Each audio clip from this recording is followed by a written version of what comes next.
Good afternoon, everyone, and welcome to our 2018 12 Tips of Christmas webinar.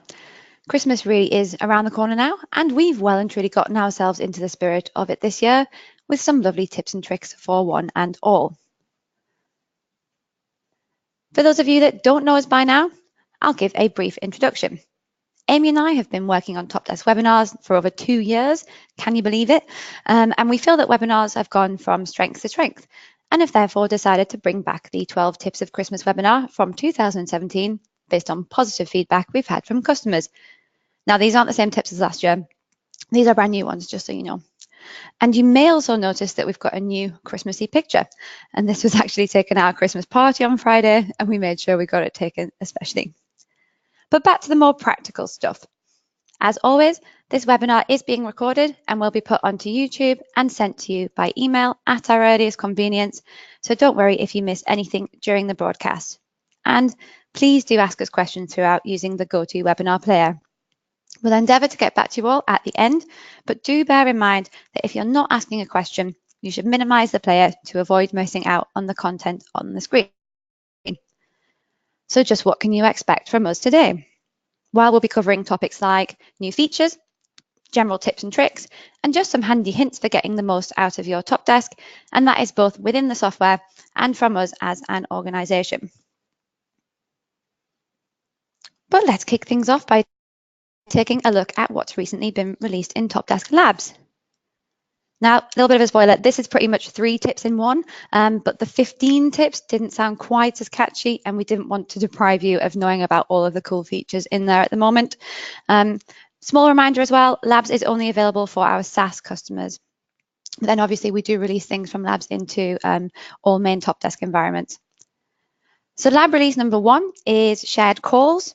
And as a first step, your end users can now share their own calls with other users in the self-service portal, which is handy when they know there are other people they'd like to keep in the loop about a certain issue too. Do be aware that at present, the share option is only available for call forms and submission confirmations, not on the actual calls themselves. However, we do hope to keep building on what's already been developed, so keep an eye out for further developments along these lines. And what's more, any sharees of a call can be notified by email when something was shared with them and when a shared call was updated. This can be set up in the Events and Actions module, and we've even created a knowledge item in the TOPdesk extranet to show you how to do this, and a link to which can be found in the blog post that is on the slide there in front of you right now. So we're hoping you'll all reap the benefits of using this feature, which we believe will enable better peer-to-peer support in TOPdesk, allowing your end users to resolve simple calls themselves and faster. And here's a couple of informative screenshots. So on the left there, you can see an image of how you can share a call with others from the SSP. And then in the picture on the right, you can see how your operators view from within the call card, who tickets have been shared with. So there's an enhanced visibility there on both sides of the software. But now moving on swiftly to our next Labs tip. So secondly, we're working on improving the sorts of reports you can produce within TOPdesk. Already released into Labs a while ago was duration and duration distribution reports, which are now out into main TOPdesk, but we've recently rolled out response time reports as well. And just what do these reports tell you?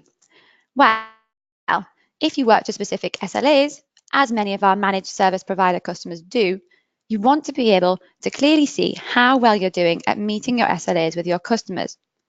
This report allows you to view this information in a clean overview. Plus, it allows you to see where bottlenecks are occurring in the tasks you're performing, so you've got a better visibility into where things went wrong across the entire service chain. And here's a screenshot in the main page of Labs where you can start playing around with this information. So on the left-hand side of the screen there, you can see the options and filters available to you right now within the report. And on the right, you can see how easy it is to see which tasks have reached their target dates. As some of you may have noticed from the text in this screenshot, you do need certain permissions in order to be able to run these reports. If you're unsure, then there is a knowledge item, and that's number 10455 within the extranet that will tell you if you are allowed to do so. So using a combination of Microsoft Power BI, and see a tip from Amy later for more about this, plus improved reporting within TOPdesk, we are hoping that it's going to become easier than ever next year to extrapolate and interpret data from within our software. Now, thirdly, do you use partial calls in incident management? Well, we're improving them by introducing checklists into your second line calls, a feature which was released into labs at the end of November. Checklists combine the benefits of standardized templates, such as those within change management, with the functionalities already available in call management, like SLAs, the Kanban board, share and subscribe, and customer feedback. But what exactly are they, and what are their benefits? Well, checklisting calls allow you to create a template containing assignable subtasks, which you can tick off once you're done. We're hoping our customers will use these checklists to allow them to walk through incidents that are tricky to fix. So what you might need to do if there's a network outage, or maybe where you've got a call that involves asking a specialist to work on fixing part of something for you. With checklists, you can assign subtasks with target completion dates for other operators to work on without needing to even leave the main overview of the call. And here's what this looks like in an incident card. Looks pretty nice, right? And this is one of the first steps we're taking in our move to streamline workflows in TOPdesk overall. However, that's a topic for another time, possibly another webinar, maybe. You can see here that I'm using quite a simple example for my checklist here, possibly not one, a turning it off and on again approach that you might want to use checklists for, but I thought it was a good little example that people might be able to relate to in their organizations. And for my next tip, now we're out of labs. Do you currently experience duplicate calls being created due to alternative email addresses from callers? Well, there's a way to avoid this. You can set up an alternative caller email in TOPdesk under a person card. As you can see in my snazzy video, you can set this up in your environment. From within an instant card, you simply just open up the caller's person card, and then from within the overview of their contact details, there is a work email address registered against that person. But if I go to the private tab within the person card, you see that I also have the option to put in a personal email address as well. As I mentioned above, this won't create a new call should a caller respond to an incident using their personal email address. So this is really handy for situations like password resets where the caller might need to contact you by an alternate email address. Quick note on this one, you will need to have access to the private tab in order to do this. And if you don't have the permissions to do so, please ask someone that does. It's also worth noting that the private tab is really useful for if, say, your HR teams are wanting to use TOPdesk, as you can, of course, completely lock down who can have access to this tab. Moving on, this tip is for those of you that are using TOPdesk Web Shop to present orderable items to your end users in the self-service portal. Now, if you are using it, are your end users coming to you with questions about what exactly it is that they are ordering? If so, provide them with additional information per item by adding a description. Once again, you can see there's a helpful little video to explain what I'm talking about here. So you'll note that from within the self-service portal, an item in the web shop, such as an Apple iPad, as I'm using here, you can see its name and its supplier, but not much else. But when you're in the operator side of the system, and you take a look at the overview of the same item here, you can click on the edit button and a description field will appear. If you then paste in some text about the item, then save the card, you'll see that when you return to the self-service portal and refresh the page, that the description is now visible from the list of available accessories you can order. And there it is. The primary benefit here is that your customers will be better able to understand which item they should select from those on offer, saving your service desk from receiving trivial calls about this and from people instead choosing to order items over the phone or by email. So my fourth tip takes us to another new feature, which not only looks nice, but is really useful too. We've recently rolled out a colourful widget at the top of the operator's login homepage, which provides a great overview of what's going on in their TOPdesk. If either you or anyone on your team is new to TOPdesk, the 3 sub-widgets available here present getting started guides on how to use the system, as well as an overview of all tasks an operator is working on. To enable this feature, simply go to Add Widget at the top right of the homepage and click on the Get Started tile to add it. And here's what that widget looks like. So this new feature is simple, but I think it's one of my favorites, as it shows how we're constantly working to improve the usability of the software, but it also shows off our personalities a little too. So my question to you is, do you like this feature? Do you plan on using it in the near future? If so, please let us know what you think of it. Next, a big one.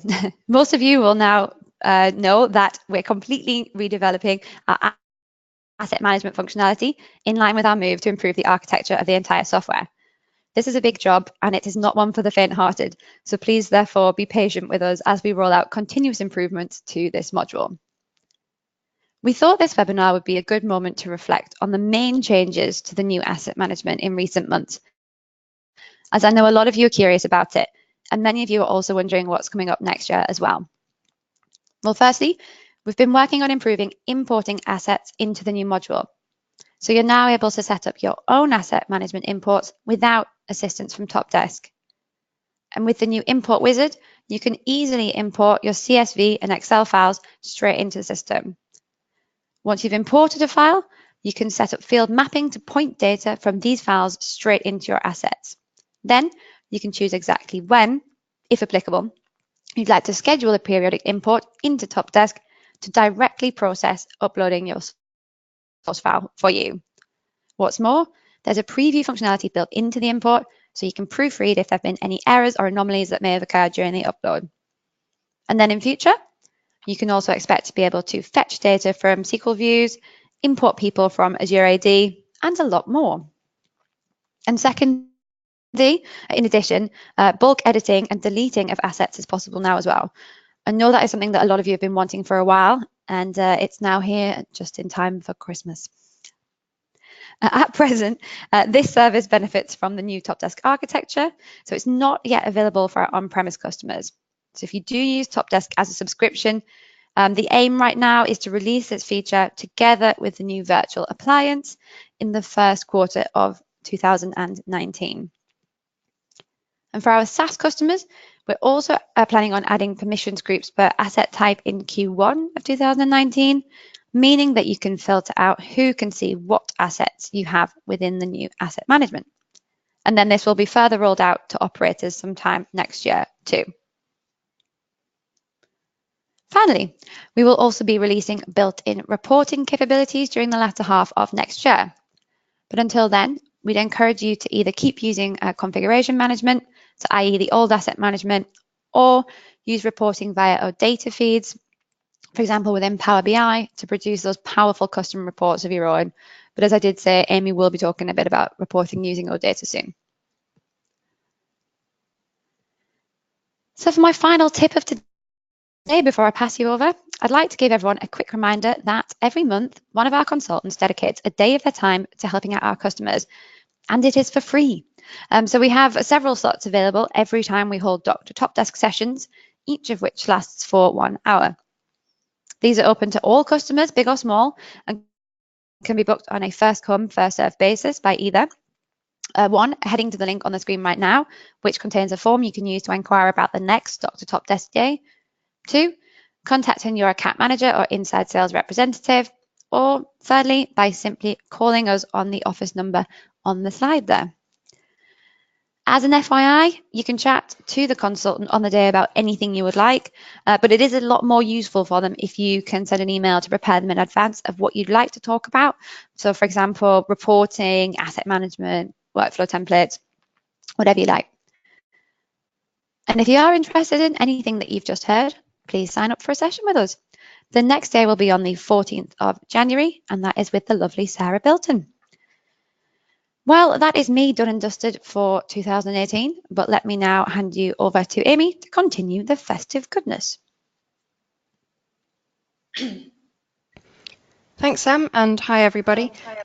So for the next half of the webinar, I'll be looking at the next 6 tips, the first 3 being more day-to-day and informative, and the final 3 being more tool-based. So I want to start off with a recap on how you can change the contact details of main user information that we actually have for your organizations. So it's not uncommon that it could be quite far into your time with us as a customer before you might need to do this if you've got any staff changes. And examples with this would be if your SaaS main contact at your organization changes following a role change, or perhaps if someone leaves your organization.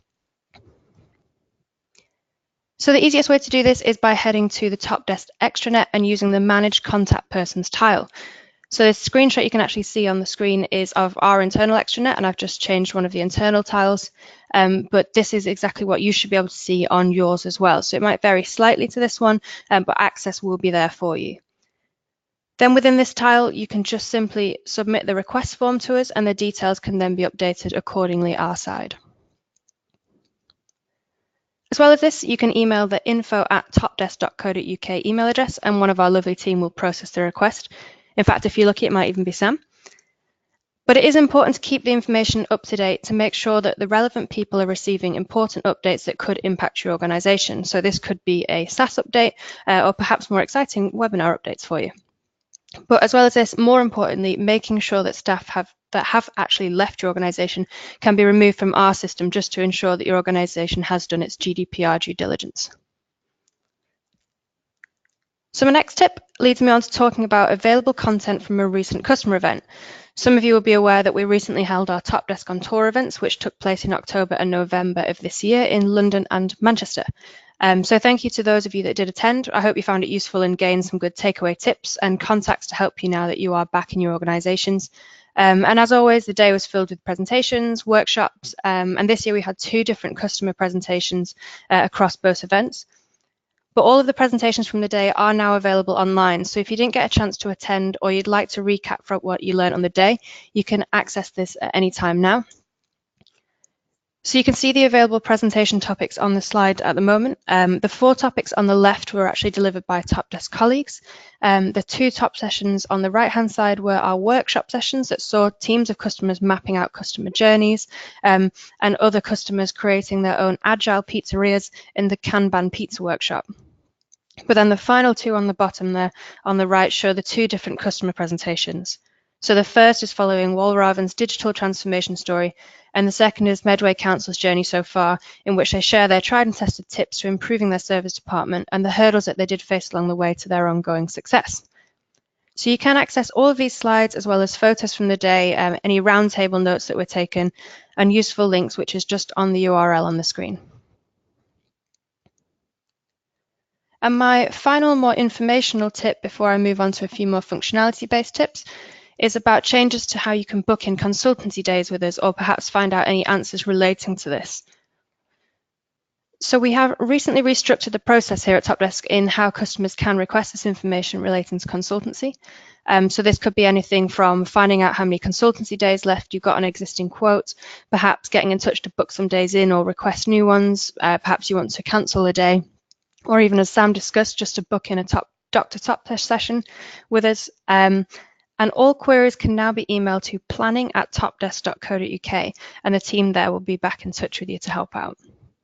So although if you are trying to cancel days and this isn't within your cancellation notice in the agreed terms, or you would like more immediate confirmation, please give us a call on the number that was on Sam's slides, and make sure you get in touch with the consultant just to ensure that that cancellation fee won't be charged and you won't have an unexpected consultancy visitor just turning up at your door.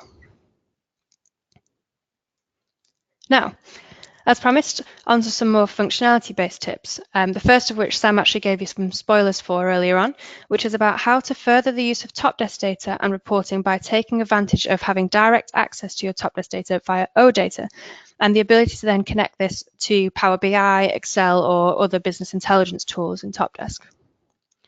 As you can see on the graphics on the slide, information from TOPdesk, such as incident data, change data, perhaps data on users, known errors, or more bits and pieces, can all be pulled out via OData and then used externally. And if you're interested in a bit of information about what Power BI integrations have already been built, you can see on the screen the examples that are currently on our marketplace, as well as the URL there for the marketplace. And you'll notice from the screen that some of these have been worked on together with Pink Elephant as well, which is quite cool. So once you're on the marketplace, you can get to the page where these links live by searching for Power BI in the search bar. So there's some great resources there to get you started in building your own reports and dashboards outside of TOPdesk. So please do take a look if you're interested. And if you are inspired by the marketplace solutions or just interested in building your own links yourself, then make sure you take a look at developers.topdesk.com to see how you can make more use of the API.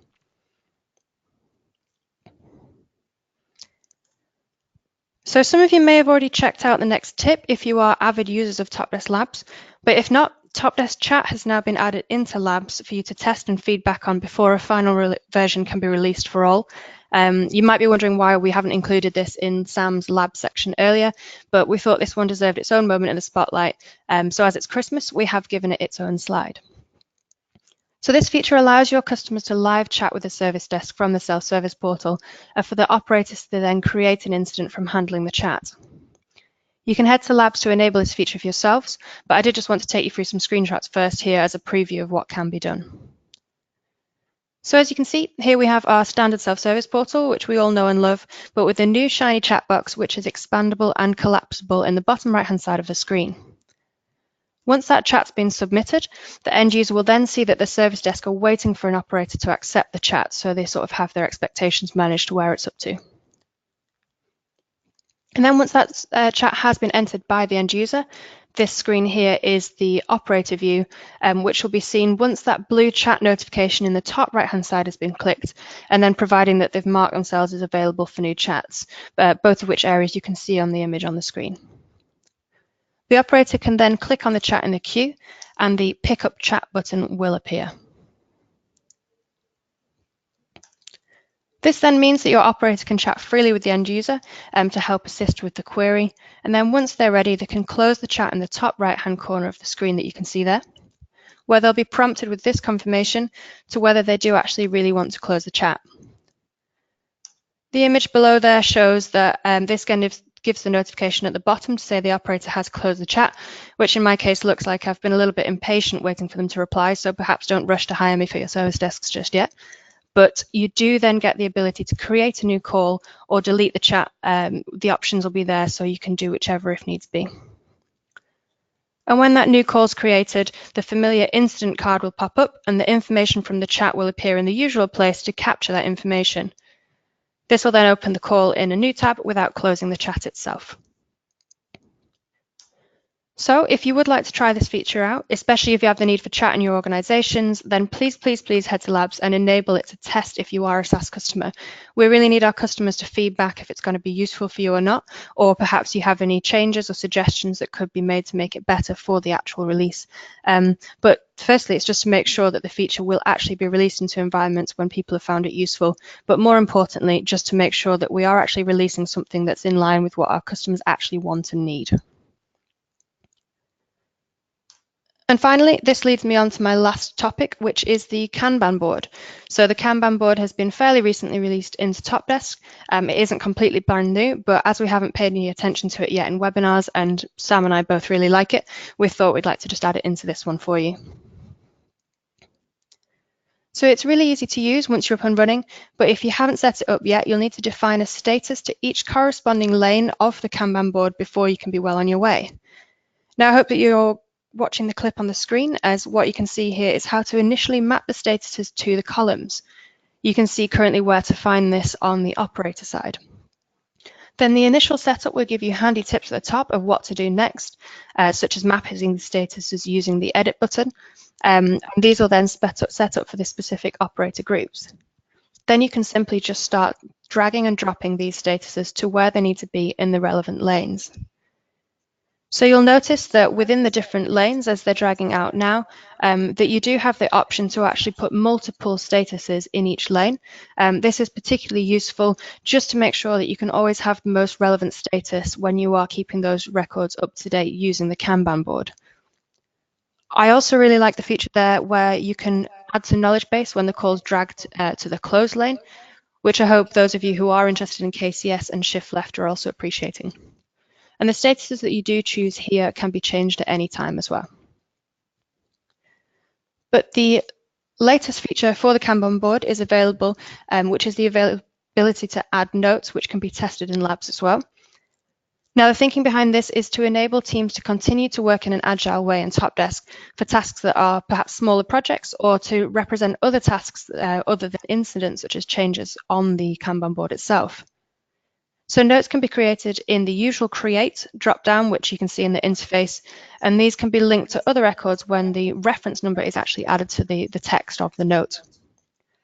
So the notes on the Kanban board are exclusive to the Kanban board and won't appear in other areas of TOPdesk, but these are designed to help operators keep on track of these smaller tasks, especially if they are in the habit of using the Kanban board to keep an oversight of what they're doing day to day. And if you really like it, you could even try and use it to manage your Christmas shopping, although I think most of mine are currently in the to-do lane. So I'm going to swiftly move on that note and summarize over what we've talked about today. So Sam spoke to you earlier on about some cool new features available to test in TOPdesk Labs, so make sure to have a look at those if you are interested and on SAS. You also saw how to add new operator contact emails and descriptions to web shop items. And then Sam tied up her section with looking at the new asset management features, such as bulk imports and edits, and the availability of Doc to TOPdesk. And then my tips today and the information covered was making sure that the contacts that we have are up to date to make sure you're receiving relevant information, how to find the TOPdesk on Tour presentation from this year, the new changes to booking and consultancy days, and then the more tool-based tips such as links with Power BI, the new TOPdesk Chat, and hopefully more fresh in your minds, it was all topped off with the Kanban board. So if you do want any more information on these points, then please just let us know in the questions box. We'll be sticking around for a little while just to answer those, or you're absolutely welcome to send us an email afterwards that we can follow up. So all that's left for me to say now is thank you from both myself and Sam for attending the webinar today and for your support this year again with the rest of the webinar series from the year. We will be back with new content in the new year, but for now, we hope you have a lovely Christmas and a very happy new year.